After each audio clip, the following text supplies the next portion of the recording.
चोर ससुराल से ही है। ये ले बेटा, ये तेरे 10, 20 और ये पूरे 30 रुपए। 15 रुपये कॉलेज जाने के और 15 रुपये कॉलेज से वापस आने के। माँ, कम से कम कुछ पैसे तो एक्स्ट्रा दे दो, रास्ते में कुछ ज़रूरत पड़ गई तो। अरे ज़रूरत क्या पड़ेगी तुझे? बैग में खाने का डब्बा है, पानी की बोतल है, और किस चीज़ के लिए तुझे पैसे चाहिए? जा अब जल्दी से कॉलेज जा, नहीं तो देर हो जाएगी। ठीक है माँ। ये तो अनु के घर वालों की हर रोज़ की आदत थी। बेचारी अनु को आज तक कभी आने जाने के किराए से ज़्यादा 1 रुपया भी फालतू नहीं मिला था, जिस वजह से वो बहुत बार शर्मिंदा होते होते बची थी। अब आज का ही दिन ले लो। कितने दिन हो गए यार, हमने कब से पिज़्ज़ा नहीं खाया। आज तो खन्ना सर का लेक्चर भी नहीं है, चलो ना चलकर पिज़्ज़ा खाते हैं। हे भगवान, अब ये मुझे भी अपने साथ पिज़्ज़ा खाने चलने के लिए बोलेगी। इनका तो एक पिज़्ज़ा भी कम से कम 300-400 का आता है, और मेरी जेब में तो घर जाने के लिए सिर्फ 15 रुपये हैं। अनु बेटा, जितनी जल्दी हो सके यहाँ से दबे पाँव निकल ले। अरे तू किधर चली? पिज़्ज़ा खाने नहीं चलना क्या हमारे साथ? अरे नहीं यार, आज ना मेरा कहीं जाने का मन नहीं है। कल रात को सोने में बहुत देर हो गई थी ना, बहुत थकान सी हो रही है। मैं घर जा रही हूँ, जाती ही सो जाऊँगी। तेरा तो हर बार का कोई ना कोई बहाना होता ही है। आज तक कभी तो हमारे साथ कहीं कुछ खाने नहीं गई, अरे कहीं घूमने भी नहीं गई। पता नहीं कैसे बोरिंग लड़की है तू। हाँ ठीक है, अब जाने दो मुझे। अनु गुस्से में अपने घर आ जाती है। पता नहीं इन घर वालों को मुझे पैसे देने में दिक्कत क्या है। हर बार इनकी वजह से मुझे शर्मिंदा होना पड़ता है। कहीं भी बाहर नहीं जा पाती। मैं फ्रेंड्स के साथ जाकर अपनी पसंद का कुछ खा भी नहीं पाती। पता नहीं ये दिन कब ख़त्म होंगे। अनु ने कहा ही था कि उसके ये दिन कब ख़त्म होंगे कि थोड़े ही दिन बाद घर में शादी करके उसकी भाभी आ गई।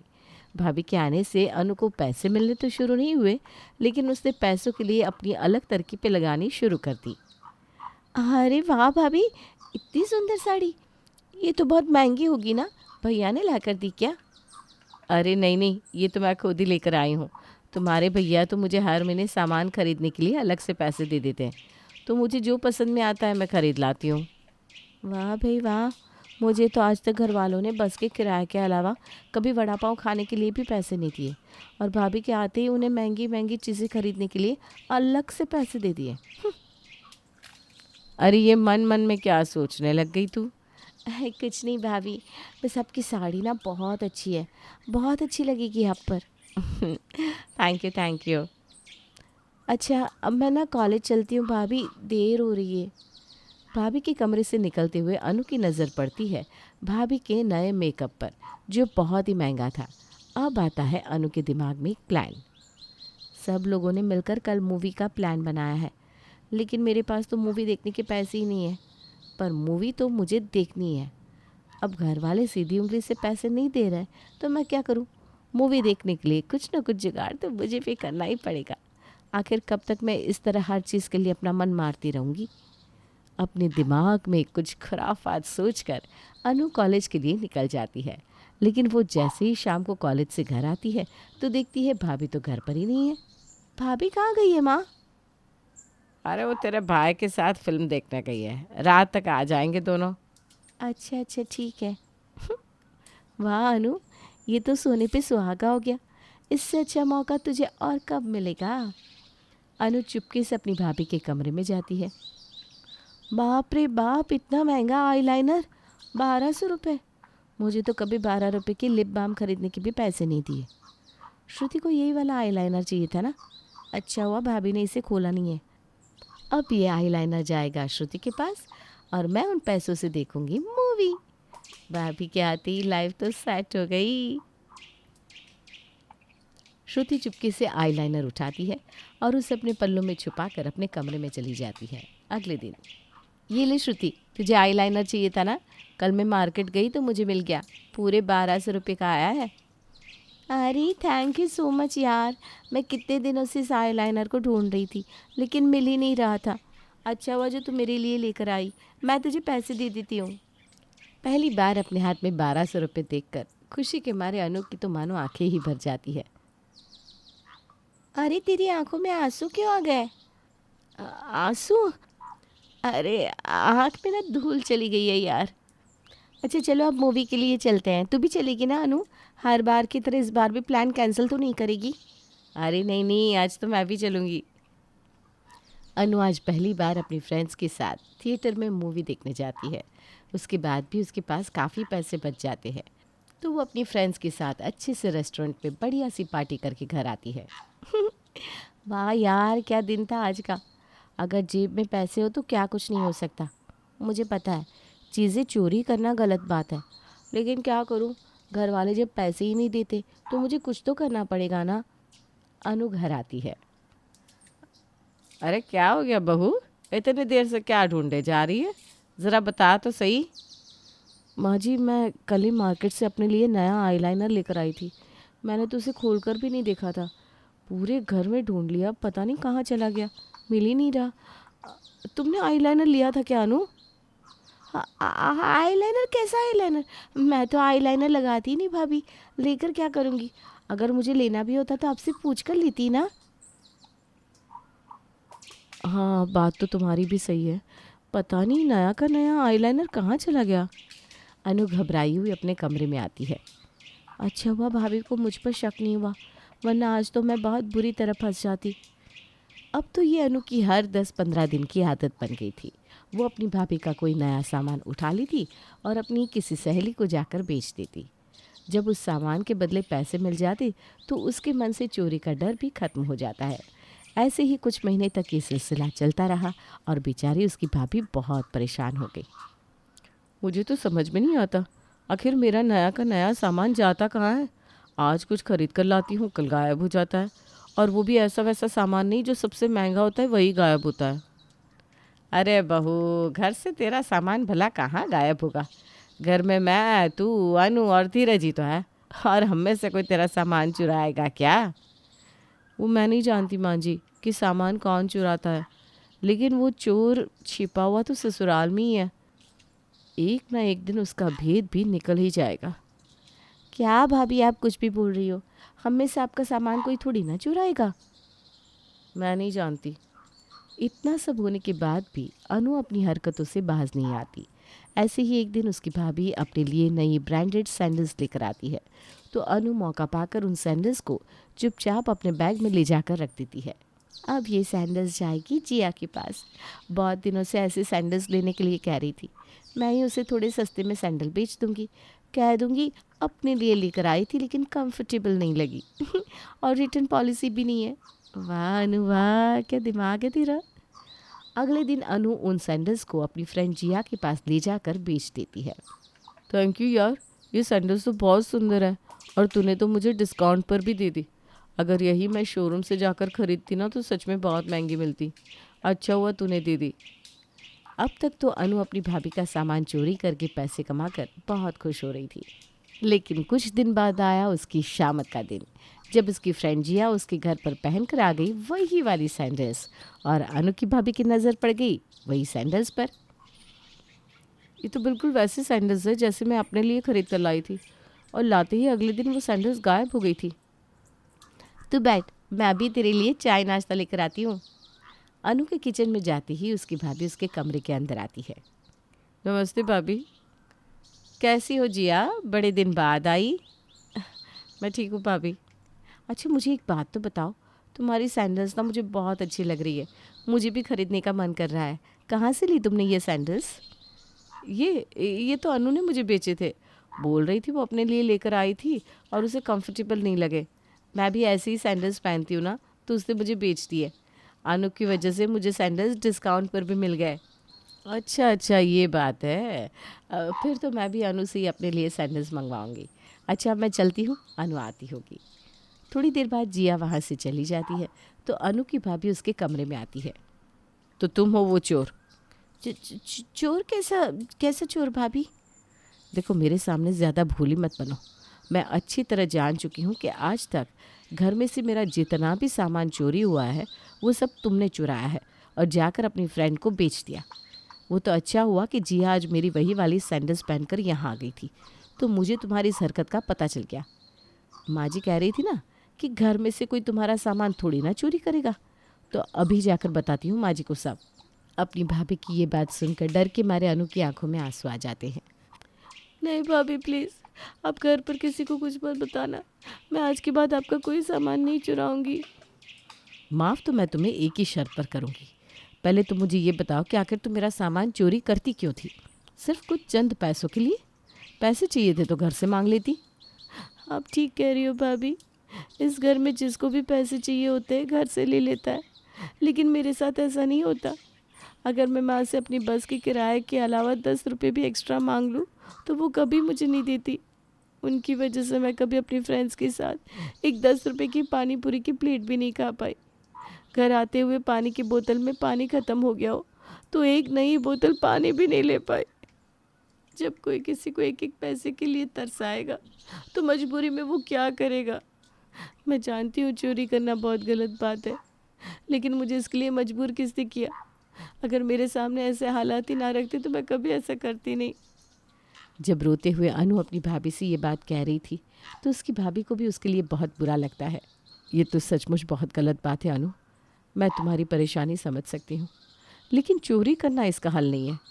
अगर तुम्हें पैसे चाहिए थे तो मुझसे मांग लेती। माँ जी तुम्हें पैसे नहीं देती तो क्या हुआ, मैं दे देती। लेकिन कोई बात नहीं, जो हो गया सो हो गया। पर आज के बाद तुम्हें कभी भी किसी चीज़ के लिए पैसे चाहिए तो सीधा मुझे बोलना। तुम्हारी भाभी तुम्हें पैसे देगी, ठीक है?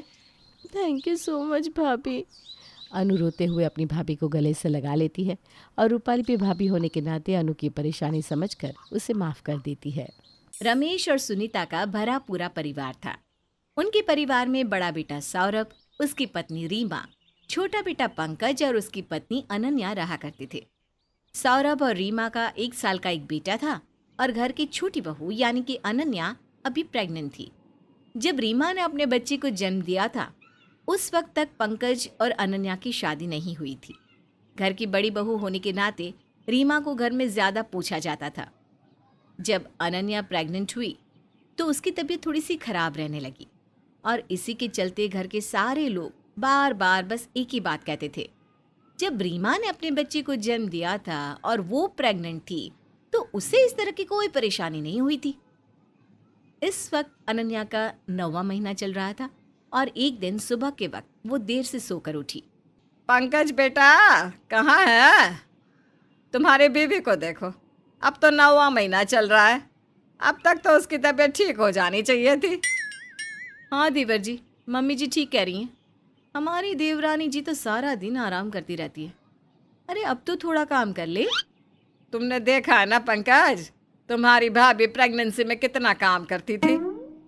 अरे तुम दोनों भी ना सुबह सुबह शुरू हो गई। अरे भाई सबका शरीर अलग अलग होता है, अब हो सकता है कि अनन्या को ज़्यादा परेशानी हो। आपकी बात ठीक है पापा जी, लेकिन वो क्या है ना, कई बार प्रेगनेंसी में ज़्यादा आराम करने से बाद में प्रॉब्लम आती है। और नहीं तो क्या, रीमा ठीक कहती है। तभी अचानक से पंकज के कमरे से अनन्या के चिल्लाने की आवाज़ सुनाई देती है। सब लोग दौड़कर उसके कमरे की तरफ जाते हैं जहां अनन्या दर्द से तड़प रही थी। ये देखकर घर के सब लोग घबरा जाते हैं। अरे क्या हुआ अनन्या को? लगता है बहू की डिलीवरी का वक्त हो गया है। सौरभ बेटा जल्दी से कार बाहर निकालो, हमें अनन्या बहू को हॉस्पिटल ले जाना होगा। मम्मी जी मैं हॉस्पिटल वाला बैग पैक कर देती हूँ, सारा ज़रूरी सामान रख देती हूँ। बहुत दर्द हो रहा है मुझे। चिंता मत करो अनन्या, हम हॉस्पिटल ही जा रहे हैं, सब ठीक हो जाएगा। सब लोग अनन्या को लेकर हॉस्पिटल पहुंचते हैं। अनन्या को हॉस्पिटल में एडमिट कर लिया जाता है। डॉक्टर वहां आते हैं। डॉक्टर साहब चिंता की तो कोई बात नहीं है ना? नहीं नहीं, घबराने वाली कोई बात नहीं, हमने चेक कर लिया है, अब तक सब ठीक है। डॉक्टर साहब मेरी बहू को नॉर्मल डिलीवरी होगी ना?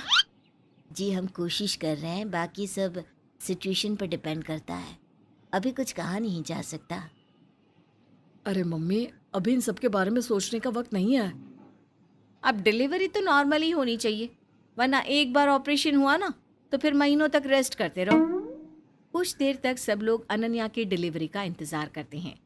सब लोग अनन्या की तबीयत को लेकर परेशान थे। तभी ऑपरेशन थिएटर का दरवाज़ा खुलता है। डॉक्टर बाहर आते हैं। पंकज दौड़कर डॉक्टर के पास जाता है। बताइए ना डॉक्टर, सब ठीक है ना? देखिए हमें अनन्या जी का ऑपरेशन करना पड़ेगा, वो नॉर्मल डिलीवरी करने की हालत में नहीं है। लेकिन क्यों डॉक्टर साहब, बात क्या है? एक्चुअली आपकी बहू बच्चे को डिलीवरी करने के लिए प्रेशर नहीं लगा पा रही है, इसलिए सर्जरी करना ही बेटर ऑप्शन है। ठीक है डॉक्टर साहब, जैसा सही हो वैसा ही कर दीजिए। और इस तरह अनन्या सर्जरी से एक बेटी को जन्म देती है। हॉस्पिटल से जाने से पहले देखिए, अनन्या जी को 3 महीने तक पूरा आराम करने की ज़रूरत है और उसके बाद भी ज़्यादा काम ना करे तो ठीक रहेगा। ठीक है डॉक्टर साहब, जैसा आप कहेंगे हम वैसे ही ध्यान रखेंगे। और उसके बाद सब लोग अनन्या को लेकर घर आते हैं। लेकिन ऑपरेशन होने की वजह से अनन्या की हालत बहुत कमज़ोर थी और इस वजह से वो अपने बच्चे को ठीक से संभाल भी नहीं पाती थी। लगभग 1 महीना बीत जाने के बाद भी जब अनन्या घर के काम करने के लायक नहीं हुई तो घर के सब लोगों को उस पर गुस्सा आने लगा। अब तो तुम्हारी डिलीवरी को 1 महीना हो चुका है, हम कब तक तुम्हारे बच्चे को गोद में लेकर घूमेंगे? अब इसे संभालना सीख जाओ अनन्या। मम्मी जी मैं कोशिश तो करती हूँ, लेकिन वो क्या है ना, अभी ज़्यादा देर तक इसे गोद में लेकर बैठे रहना मेरे लिए मुश्किल है। मुझे बहुत कमज़ोरी महसूस होती है और साथ ही कमर में दर्द भी होता है। अब ऑपरेशन के बाद तो ये सब होना ही था, इसीलिए कहती थी कि नॉर्मल डिलीवरी सही रहती थी। रीमा ठीक कहती है, जब उसे बच्चा हुआ था तो 15 दिन बाद ही घर का सारा काम करने लगी थी। मैं तो चाहती थी कि तुम्हारी डिलीवरी नॉर्मल होती, लेकिन तुमने अपनी प्रेगनेंसी में इतना आराम किया ना, ये सब उसी की वजह से हुआ है। लेकिन डॉक्टर ने मुझे 3 महीने और आराम करने के लिए कहा है और वैसे भी मेरा ऑपरेशन हुआ है, इसलिए घर के काम मैं इतना जल्दी नहीं कर पाऊंगी। हाँ सुनीता, वैसे बात तो तुम्हारी ठीक है। अगर रीमा की तरह अनन्या को भी नॉर्मल डिलीवरी हुई होती तो वो अपने साथ इस बच्चे का काम भी अच्छे से कर लेती। मैंने सुना है कि सिजेरियन से बच्चा होने के बाद वज़न भी बहुत बढ़ जाता है। भाभी को देखो, उनकी नॉर्मल डिलीवरी हुई तो अभी तक वो पहले जैसी ही दिखती हैं। अनन्या कहीं तुम मोटी हो गई तो तुम्हें ध्यान रखना चाहिए। ज़्यादा आराम के चक्कर में तुमने अपना शरीर खराब कर लिया। सब लोगों की बातें सुन सुनकर अनन्या दुखी हो जाती है। कुछ दिनों के बाद, मम्मी जी मैं कुछ दिनों के लिए अपने मायके जाना चाहती हूँ। अब अनन्या को बच्चा हुए 2 महीने हो चुके हैं, कब तक वो बिस्तर पर पड़ी रहेगी? हाँ बहू तुम जाओ, वैसे भी काफ़ी दिन हो चुके हैं। रीमा अपने मायके चली जाती है। इसकी वजह से घर का सारा काम सुनीता और अनन्या पर आ जाता है। एक दिन सुबह के वक्त, अरे माँ, मुझे ऑफिस के लिए देर हो रही है, अभी तक मेरा लंच नहीं बना क्या? अरे बना रही हूँ, अब इस उम्र में मेरे हाथ इतना जल्दी जल्दी थोड़ी ना चलते हैं। रीमा होती तो अब तक घर का सारा काम कर चुकी होती। माँ मैं भी लेट हो चुका हूँ, नाश्ता कहाँ है? अरे इतना ही लेट हो रहे हो तो अपनी बीवी से क्यों नहीं कहते? कहो उसे जरा रसोई में आकर काम करे। माँ वो बच्ची को संभाल रही है ना, और वैसे भी उससे घर का काम होता कहाँ है। ये भी ठीक है, मेरी बीवी को जब बच्चा हुआ था तो 15 दिन के बाद ही मेरा टिफ़िन बना कर रखने लगी थी और घर के बाकी लोगों का खाना भी बनाती थी वो। अरे रीमा की तो बात ही कुछ और है। जानते हो, पूरी प्रेगनेंसी में काम करती थी और उसके बाद पूरा 2 किलोमीटर का वॉक भी करके आती थी और इसी वजह से नॉर्मल डिलीवरी हो गई और उसकी सेहत भी जल्दी जल्दी सुधर गई।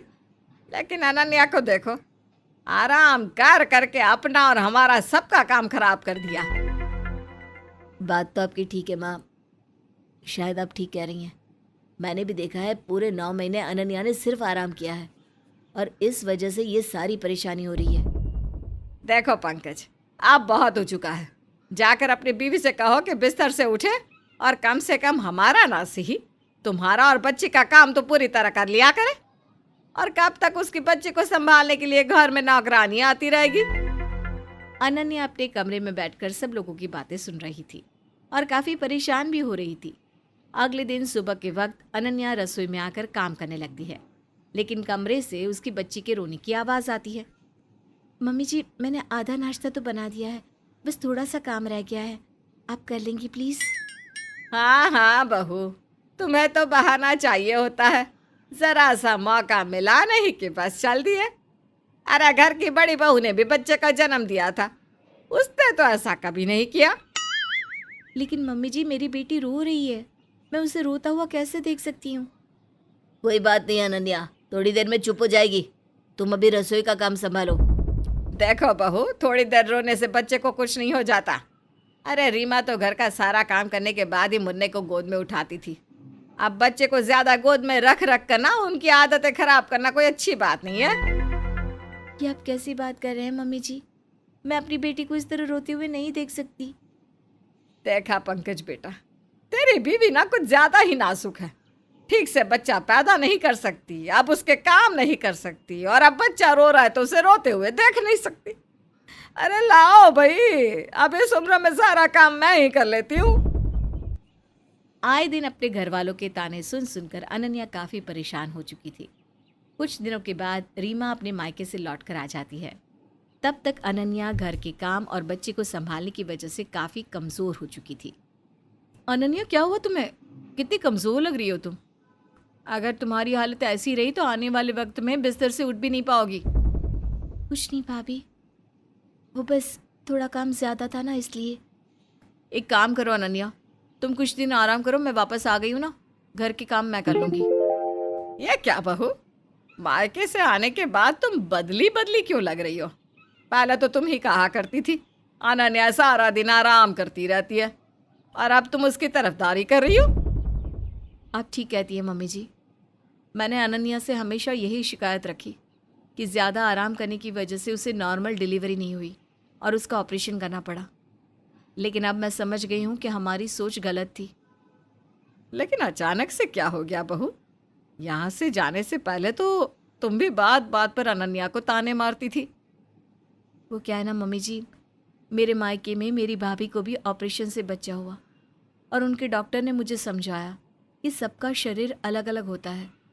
जो गलती मैंने अनन्या के साथ की थी वही गलती मैंने अपनी भाभी के साथ भी कर दी।